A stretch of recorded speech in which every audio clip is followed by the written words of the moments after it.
La verdad es que hemos estado hablando antes, ¿no?, de lo que íbamos, y yo creo que en tanto la estructura como en los temas a tratar, yo creo que vamos a tratar los mismos temas, y en algunos casos, sorprendentemente, creo que compartiendo parte del análisis, sin embargo, las conclusiones son un poquito diferentes, ¿no? Entonces, bueno, yo creo que eso nos va a dar alimento para el pensamiento, ¿no?, que las cosas no siempre son obvias, ¿no? Yo, igualmente que ha hecho Raúl, de hecho, incluso más, yo voy a hablar mucho menos de las posibles consecuencias de un eventual Brexit, y me voy a intentar focalizar más en las causas íntimas de por qué creo que este tema ha vuelto a salir a la palestra con la fuerza que ha salido. Y creo que no es baladí y no es por capricho, no es por agenda política interna, que también esos factores siempre existen, ¿no? Yo creo que hay motivos realmente profundos y fundamentales, que son la reacción necesaria que ha tenido que tomarse en la eurozona a una crisis que es existencial, y eso ha generado nuevas tensiones. O sea, yo creo que hay, primero, que esto no es un capricho, ¿eh? Hay razones muy de fondo que hacen que este tema haya que revisitarse. Dicho lo cual, las cosas epidérmicas existen y han existido siempre. La relación, podríamos decir, de ánimo entre la sociedad británica y la del resto de la Unión Europea, pues han sido siempre complicadas, y volátiles, ¿vale? Y me voy a centrar en los motivos exclusivamente económicos y de gobernanza económica. Sé que hay otros muchos, y los he comentado Raúl, de naturaleza geopolítica, ya digo, o de naturaleza política, o de alcance global. Yo ahí me voy a abstener, aunque luego en el debate, si os interesa, pues podemos comentarlo un poquito más, ¿no? Entonces, ¿qué es lo que ha cambiado en la Unión Europea en su conjunto, tanto eurozona como Reino Unido, y también importante, aquellos países que no siendo de la eurozona, pero sí aspiran en un medio o largo plazo a serlo? ¿Qué ha cambiado, ¿no?, a raíz de la crisis financiera y la crisis de deuda soberana y las lecciones que unos y otros hemos sacado, que a veces son diferentes?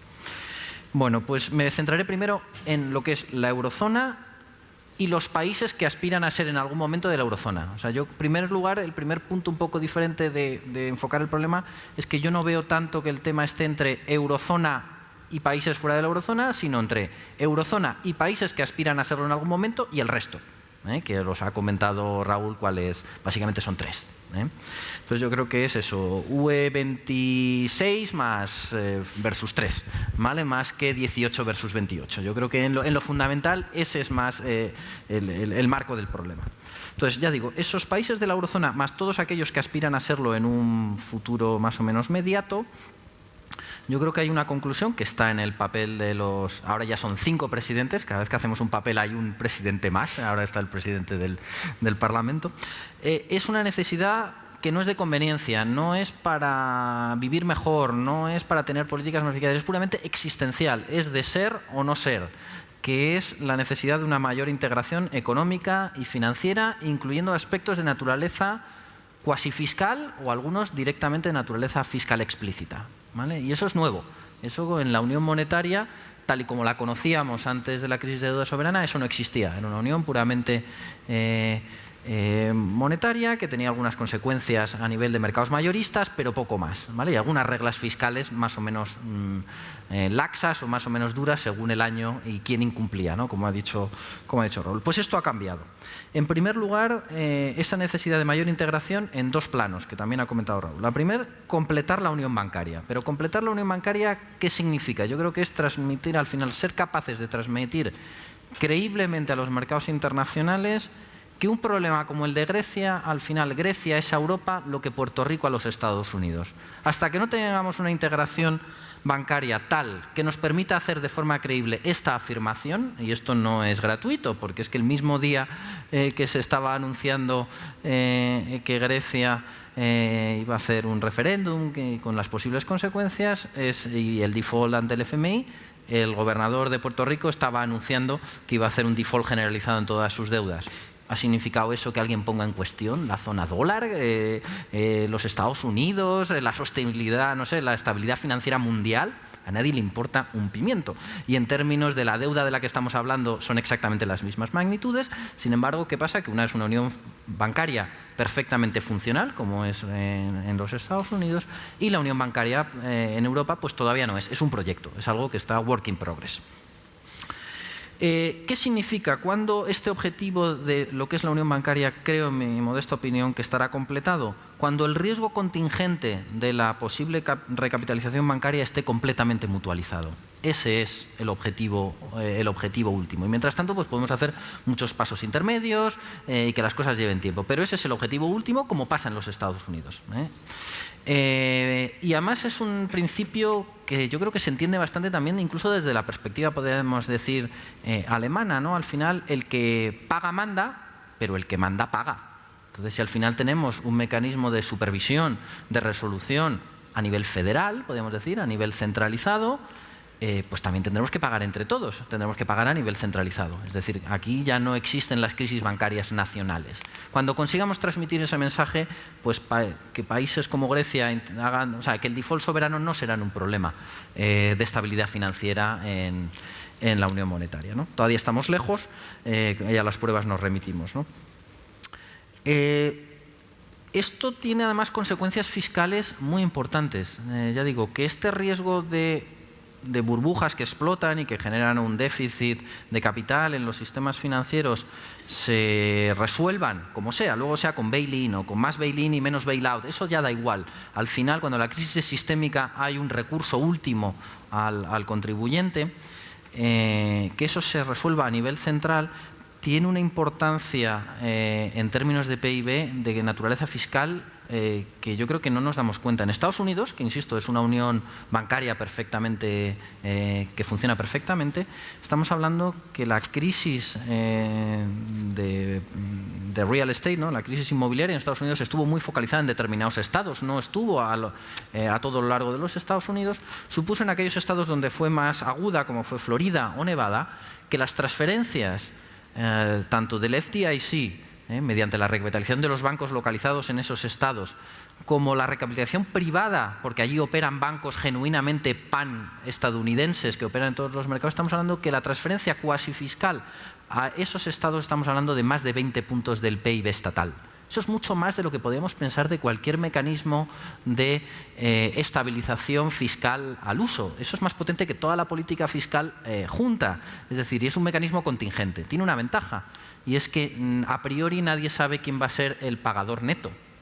Una vez que tienes todos los bancos supervisados a nivel central, no está claro que la siguiente crisis vaya a ser más probable en un determinado país que en otro. De hecho, la crisis bancaria que más ha costado en el conjunto de la Unión Europea al contribuyente, al final ha sido en Alemania. Lo que pasa es que ha tenido dinero para pagarla, pero esa ha sido la más cara en términos de PIB. Por lo tanto, no está claro que en la siguiente quién va a ser contribuidor neto o receptor neto de esta, podemos decir, transferencia cuasi fiscal, que, insisto, es mucho más grande que cualquier transferencia fiscal que podamos pensar para acomodar shocks asimétricos en el modo clásico de pensar. Bueno. Segundo punto, y también lo ha comentado Raúl, en ese sentido lamento solaparme tanto, pero yo creo que es importante aclarar que la unión bancaria es un pilar básico de subsistencia del proyecto de la unión monetaria, y también lo es la mayor movilidad laboral. No te puedes plantear genuinamente y sinceramente, desde el punto de vista académico de los estudios, que una unión monetaria puede sobrevivir a largo plazo con niveles de movilidad laboral, especialmente de personal poco cualificado, tan bajos como tenemos actualmente en Europa. Lo siento, no funciona. Podrás vivir 20 años así, 25, pero al 30 vas a caer. Esa es una capacidad de absorción de shocks asimétricos mucho más importante que hacer un tesoro, en mi modesta opinión, mucho más importante que la que puedes generar mediante un tesoro europeo o alguien que pueda generar políticas contracíclicas, ¿no? Yo creo que los dos principales shock absorbers, ¿no?, de la unión monetaria son la unión bancaria y claramente la movilidad laboral, y todo lo demás estará bien, añadirá en el margen, pero creo que son añadidos en el margen frente a estos dos. Pero ¿qué significa en el actual contexto, ya digo, de la zona euro y de los países que aspiran a ser de la zona euro? ¿Qué supone realmente mayor movilidad laboral? ¿Qué frenos hay? Bueno, hay uno que son estructurales, por los cuales se puede hacer poco o poco a corto plazo, ¿no? Pues todo el tema de idiomas. Bien, pues eso es educación y 25 años, ¿vale? ¿Pero qué podemos hacer antes de 25 años? Bueno, yo creo que uno de los grandes frenos a la movilidad laboral es la sociedad del bienestar que existe en Europa, que está basada en sistemas del bienestar nacionales. y por lo tanto hay entitlements, hay derechos de bienestar ligados al Estado, ¿vale? Al Estado o de origen o de destino, hay una ligazón nacional, ¿no? Y de unas contribuciones, pero que son siempre de sistemas que no son son sistemas, pues eso, por ejemplo, en el caso de pensiones, son sistemas de reparto. Por tanto, no es de lo que tú realmente contribuyas, sino de un sistema de repartir de unas bolsas, podríamos decir, nacionales. Eso hace que existan sistemas, por ejemplo, en el caso de las pensiones, que me parece la mayor barrera, que los últimos años de cotización, cuando son los años que te usan para el cálculo de la pensión, claro, moverte de país es un drama. O sea, eso es perderlo todo. Entonces, claro, eso te ata al terreno como en la Edad Media existían los siervos de la gleba, es decir, estabas anclado al terreno. Claro, eso en una unión monetaria con shocks asimétricos, es la muerte. Entonces tenemos que entender que la idea de sistemas de reparto nacionales es la combinación de ambas. No es que sea el reparto solo o ser nacional, es sistemas nacionales de reparto generan una inmovilidad laboral que yo creo que a largo plazo es totalmente incompatible con la supervivencia a largo plazo de la unión monetaria. Bueno, ¿qué podemos hacer para cambiar estas dos cosas, ¿no? Ya digo, una agenda de medio plazo. En primer lugar, yo creo que es importante que el instrumento que hay que usar para evitar problemas de coordinación entre distintos estados y, por tanto, que te puedan surgir holdouts por motivos de conveniencia, es que hay que usar el método comunitario. Es decir, los métodos intergubernamentales no funcionan, ¿vale? Porque siempre tienes el incentivo a alguien decir, bueno, yo voy a bloquear esto a ver qué saco a cambio, ¿vale? Entonces estamos hablando de 26 países que tienen que ponerse de acuerdo. Unos ya son miembros de la eurozona, otros lo serán en el futuro, los incentivos no están alineados. Por lo tanto, yo creo que de forma, podemos decir, práctica, para avanzar decididamente tanto en la unión bancaria como en la movilidad laboral, que al final es la reforma de los sistemas de bienestar, tal y como creo yo, hay que avanzar con el método comunitario, es decir, reglamentos, directivas, la comisión, ¿vale? Resolviendo los problemas de coordinación.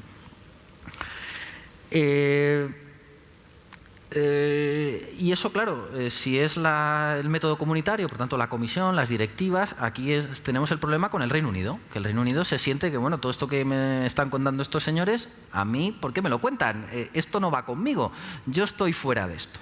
Entonces, ¿qué desarrollos ha habido en el Reino Unido en la crisis? Yo creo que, en primer lugar, una valoración generalizada de la gente educada en el Reino Unido sobre que la capacidad de respuesta de la política económica en la zona euro ha sido muy mala. Ha sido muy tarde, lo que dicen ellos, too little, too late. Para al final acabar haciendo lo mismo. Joder, para acabar haciendo un QE, ¿para qué ha tardado usted 3 años más que los demás?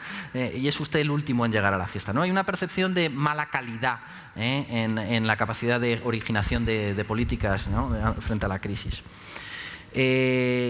La comisión, y en esto yo creo que se ha notado en la exposición de Raúl, la percepción generalizada en el Reino Unido es que la comisión ha perdido el liderazgo. Históricamente la comisión en la Unión Europea era un poco el adalid, el paradigma de un agente liberalizador y promercado. Esto en el Reino Unido la percepción es que es todo lo contrario, que es una especie de paralizante, de sobreregulador, ¿no? Antes se regulaba y había que hacer estándares, pero para facilitar el comercio. Ahora se tiene la percepción, no sé si acertada o no, que es hacer estándares por hacer estándares, pero sin un objetivo último de creación de unidad del mercado, ¿no? También existe una percepción, que yo creo que en este caso no es tan cierta, ¿no? De que la Comisión puede ser muy eurozonacéntrico, ¿no? Que piensa demasiado en la eurozona. Yo creo que no, la Comisión se ve a sí misma más como el garante de la UE a 28 frente a otras iniciativas. Pero bueno, la percepción yo creo que está ahí, o al menos el riesgo. Y yo creo que en el Reino Unido, como en muchos otros países, y yo creo, enlazaría con la sesión que han tenido ustedes antes, la idea del go global alone, ¿no? O sea, la tecnología nos permite ahora, dado que esto es tan rápido, pues directamente olvidarnos del mercado doméstico y directamente ir a lo global, ¿no? Y los países también tenemos muchos esa pulsión, ¿no? Yo creo que básicamente en el Reino Unido, y quizás Alemania ha coqueteado con el go global alone, ¿no? Y yo creo que eso es la reacción a una percepción de irrelevancia de Europa, de la UE, en el conjunto mundial, que yo creo que es cierta. O sea, seamos conscientes, Europa cada vez importa menos en el mundo, pero no os podéis imaginar cuán poco importamos en el mundo. Lo que pasa es que eso, y yo que hago muchos roadshows por el mundo, por los inversores, sinceramente Europa no deja de ser un pequeño parque temático que hacemos buenos bolsos de piel, poco más, sinceramente poco más en innovación, en diseñar el mundo del futuro. Nuestro appeal es exactamente casi cero. Pero yo haría una pregunta, es que el del Reino Unido es lo que le corresponde, es mucho menos. O sea, es decir, la sensación de importancia que nosotros nos damos a nosotros mismos, te vas hacia afuera y no existe, ¿no? Yo creo que la posibilidad, sinceramente, y lo digo con honestidad, la posibilidad de que un país de 60 millones de personas y con el tamaño de mercado que tiene aspire a realmente a tener una red de acuerdos bilaterales de comercio con el mundo, la posibilidad es cero, estrictamente cero. Ya le cuesta a algunos países tener diálogo, que son muy costosos políticamente, con la Unión Europea en su conjunto. La posibilidad de que un país eso tenga una red de eso, yo creo que es muy pequeña. En cualquier caso, no nos corresponde, por supuesto, a nosotros valorarlo, ¿no? Y por supuesto que toda esta agenda de mayor integración bancaria, sobre todo a nivel minorista, en lo que supone que va a haber bancos paneuropeos que hagan banca a nivel paneuropeo, retail, no solo mayorista, se ve como un riesgo para la posición de la City como lugar central, ¿no? Como mercado central bancario en Europa. Y yo creo que eso es cierto. Efectivamente, una integración bancaria real a nivel minorista va a disminuir el rol de la City, que ya digo, pudo sobrevivir muy bien cuando la unión monetaria era simplemente una unión a nivel mayorista, de los mercados mayoristas de bonos, los bancos se prestaban cuando se prestaban entre ellos y tal, y todo eso se hacía con diferentes formatos y hacías derivados, todo eso se hacía en Londres. Cuando estamos hablando de hacer banca minorista, yo creo que muchos de los sistemas, mucho de eso va a ser más dentro de la eurozona, y yo creo que eso es un riesgo cierto, ¿no? Y de hecho, la idea de mayor movilidad, portabilidad de los derechos de bienestar, toda esa movilidad laboral, no sé por qué, reconozco que políticamente no sé qué dinámica ha operado en el Reino Unido, se ve como una amenaza, ¿no? para el Reino Unido. Yo creo que esto simplemente lo que hace ver es que genuinamente hay un conflicto de intereses, genuino, no es inventado, no es que los políticos hayan hecho cosas para generar un conflicto, sino que con un poquito de visión podemos ver zonas de fricción, ¿no? Zonas de conflicto, que yo resumiría en dos puntos, ¿no? Dadas las amenazas existenciales y ciertos precedentes que ha comentado Raúl, yo creo que el Reino Unido no debería pretender aspirar a tener una especie de derecho de interponerse en los pasos del resto de Estados miembros hacia una mayor integración. O sea, yo creo que hay que abandonar eso, porque si no va a ser visto como un acto genuinamente hostil. Y hostil en el sentido no de fastidiar, sino de amenazar la existencia. Y yo creo que eso es un punto clave. Y en sentido contrario, la zona euro y los países aspirantes a formar parte de ella no pueden tampoco aspirar, lógicamente, a imponer al Reino Unido soluciones a problemas que el Reino Unido no tiene. Yo creo que esas dos cosas se entienden fácilmente. Bueno, ¿cómo podemos...? A ver, ¿existe con la actual gobernanza europea, los mecanismos del método comunitario, una forma de conectar estas dos tensiones? Yo digo, pues alguien que sea experto en derecho europeo, que yo no lo soy, pero he consultado con algunos, te dirán, esto ya existe, esto se llama la cooperación reforzada. Pues aváncese en esa mayor integración mediante la cooperación reforzada, ¿no? Esa sería un poco la respuesta de libro.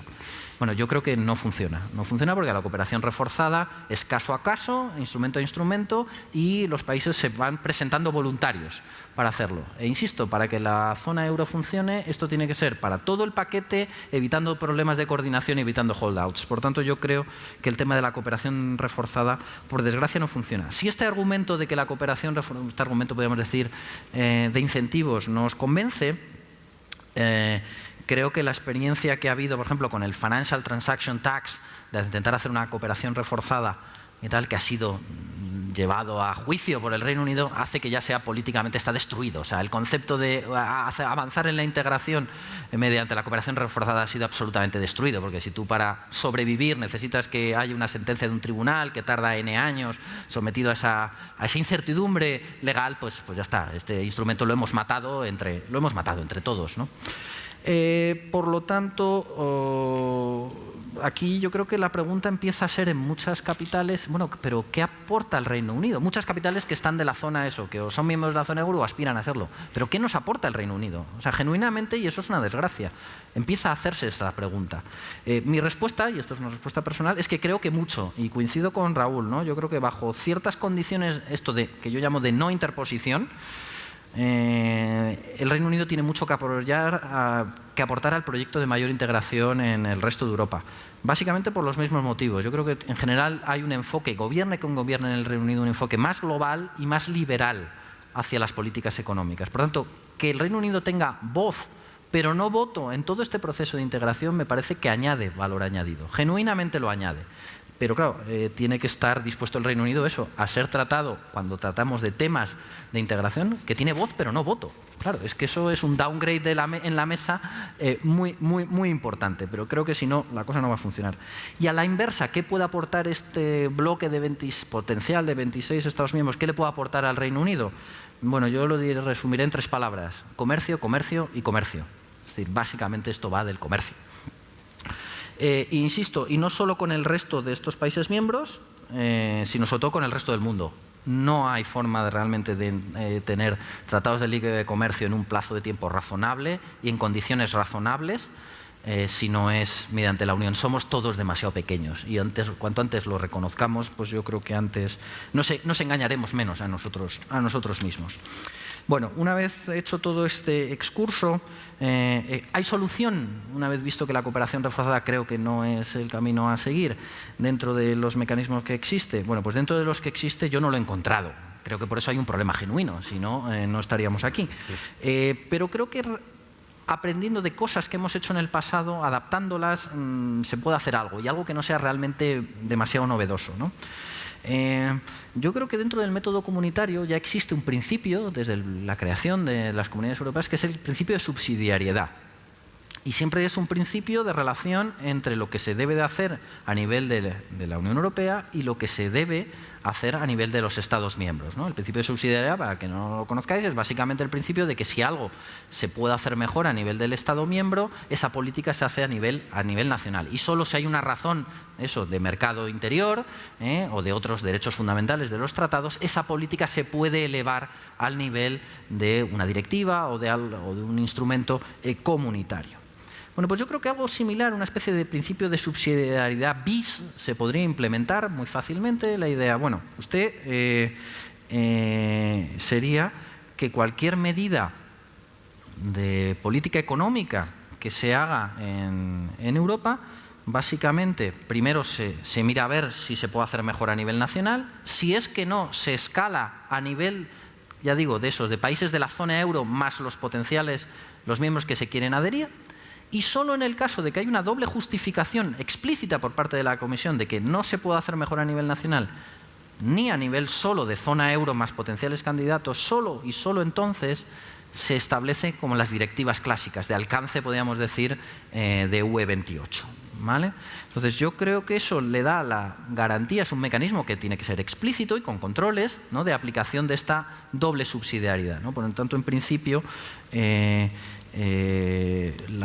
todas aquellas medidas de carácter económico que tienen que ver con esa necesidad existencial de la eurozona de mayor integración, bueno, pues van a aplicarse en el ámbito que le corresponde sin esos spillovers que no son deseados, ¿no?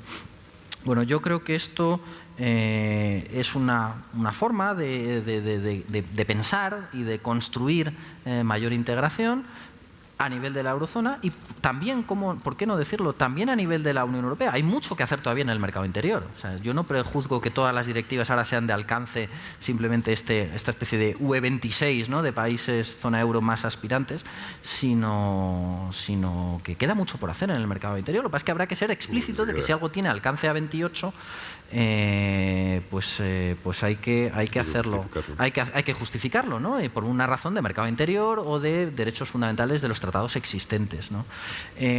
A mí me da cierto miedo. Yo prefiero, sinceramente, por reaccionar un poco a las propuestas que ha dicho Raúl, prefiero este tipo de enfoque basado en los principios al tema institucional.